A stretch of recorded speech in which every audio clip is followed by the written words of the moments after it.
This song right now is the Romani national anthem. So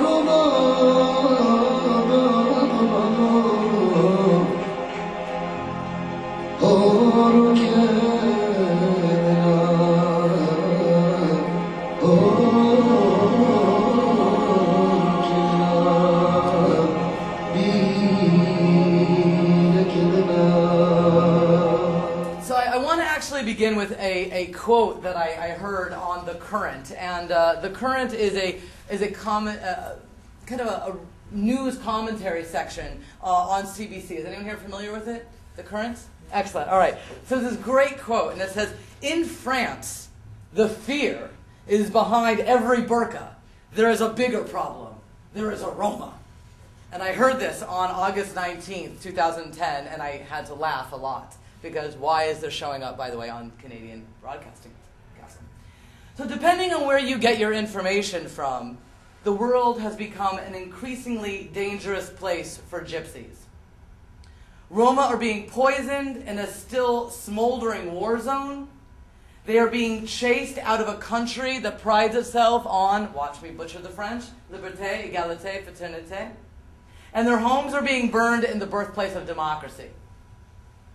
Depending on where you get your information from, you are following the testimonies before the European Commission on Human Rights, participating in protests throughout Europe and North America, and cringing yet secretly celebrating that it's Hungary, Romania, and Bulgaria that are all lecturing France on how to properly treat gypsies, their citizens.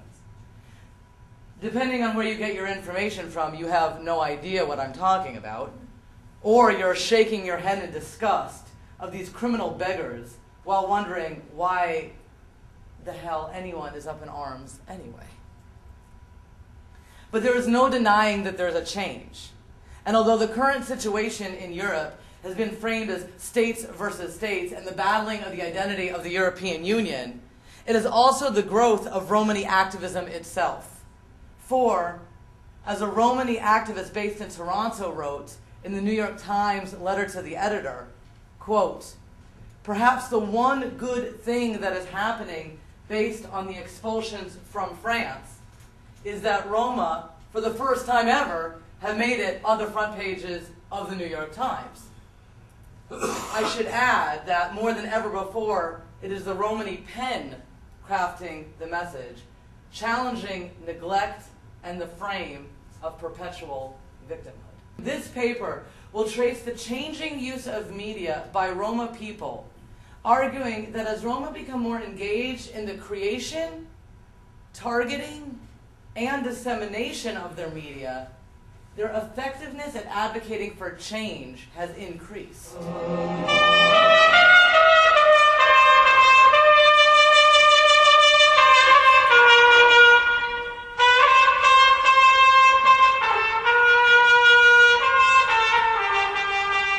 United Nations High Commission of Refugees is supposed to be protecting its refugees, but yet there's poisoned lead camps that they have been living in for 12 years. And France is supposed to be some of the beacons of human rights, and yet they're expelling over 1,200 people based on their ethnicity.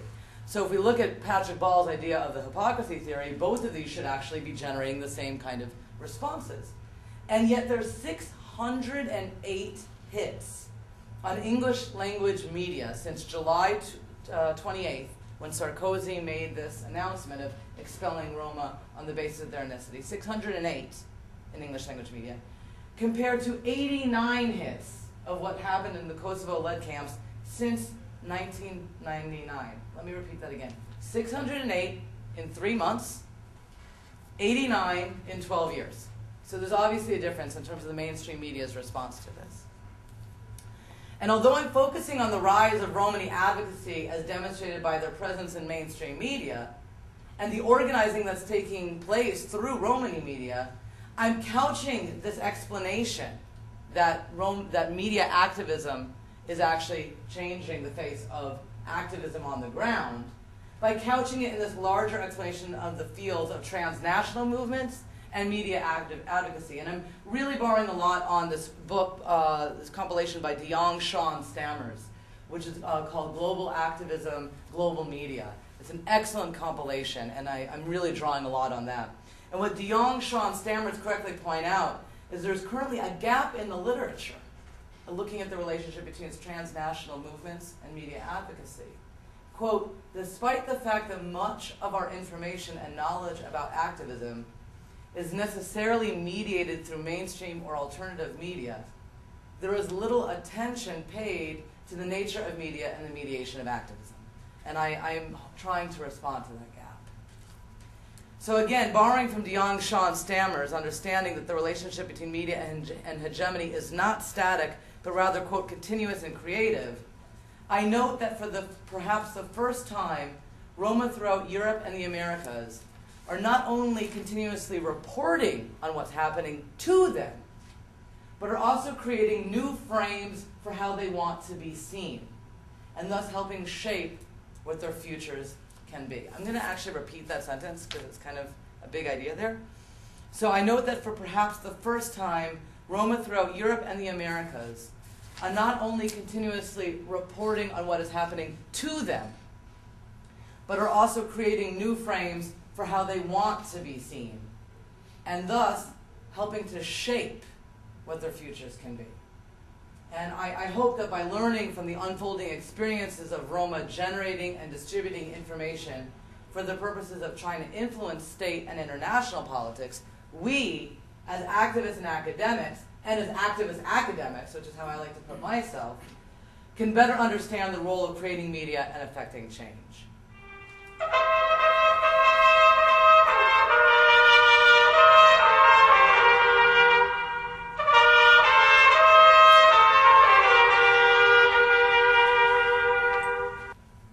So it appears that the forced expulsion of ethnic Roma who are Romanian and Bulgarian citizens has provided a catalyst to turn the growing Romani activist circuits into a more publicly cohesive Romani movement, recognizing, of course, that movements and organizations are not synonymous.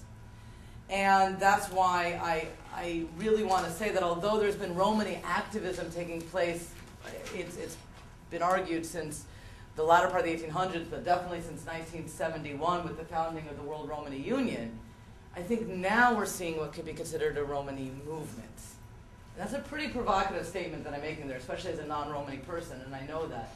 But if we look at the definition of movements as it's defined by Sidney Tarrow, with the idea that a transnational activists working together in order to create new frames and put pressure and change, this seems to be the first time that it's actually effectively taking place, where Roma are creating those frames and not just serving as victims. And this is a change, where it's not just victimhood, but it's also that of agency. But still, very, very, very few amounts of coverage. When I asked how many people here know of France, everyone raised their hand. When I asked how many people here know what's happening in Kosovo for the past 12 years, one person raised their hand. And so I argue that when Roma have been covered in mainstream English media, the caricature has been either that of criminal or victim, but rarely as a person, let alone a group of people with agency. That's very typical victim-based kind of reporting. It's also playing on a lot of stereotypes, lots of children, small homes, but this motif of victim, victim, victim, a lack of agency. This is actually better than how it used to be, because it's reframing the Roma problem from being a cultural problem, right, so there's something inherently wrong with their culture, to being a human rights problem. But it's still taking away agency. It's just victimhood. And this is changing. I want to end by a quote, actually. And this is a quote that was in Time magazine, of all places. Time magazine, actually, okay. And they were actually showing what a positive job Spain has done in integrating their gypsies. Of course, that's how it was phrased. And they quoted a bunch of people, but one of the people that they quoted is a gentleman named Ivan Ivanov, who I've actually met many years ago. And he quoted him saying, quote, "Deportations are futile. They, Roma, will just come back in a few months. Policies need to be adopted in the home countries, or in 5 years, the very same countries will complain of migrations from other countries." This quote illustrates a few strategic points. First, Ivanov, who is a Rom, is quoted in Time magazine as an articulate agent of change rather than a victim. That's number one. That's a huge change. Secondly, I'm interested in how Ivanov framed the problem and the solution in clear, succinct language.